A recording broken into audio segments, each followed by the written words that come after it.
आणि काही अंशी वंचित झालो मी, कारण आपण ओबीसी, थोडक्यात मागासवर्गीय, एक विशिष्ट नाव घेणाऱ्या उच्चवर्गीय समाजातले नाहीये.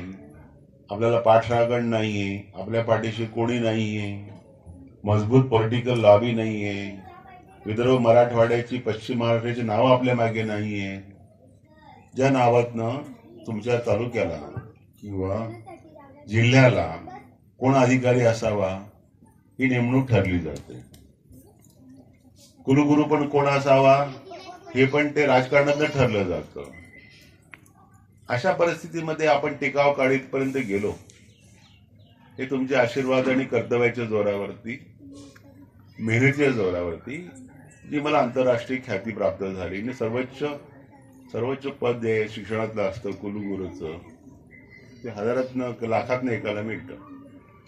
आता आपल्या भागातनं कोणी कुलगुरू व्हावा असं वाटतं. एक प्राध्यापक म्हणजे खऱ्या अर्थाने प्राध्यापक फार मोठं पद आहे विद्यापीठातलं, ते सुद्धा मिळणं कठीण असतं. अशा परिस्थितीमध्ये हा जो माझा प्रवास आहे, तो प्रवास करताना मी सामाजिक विषयाकडे दुर्लक्ष कधी केलं नाही. शिकला आणि मुंबईत राहा आणि आता घरी कधी गावी कधी येत नाही असं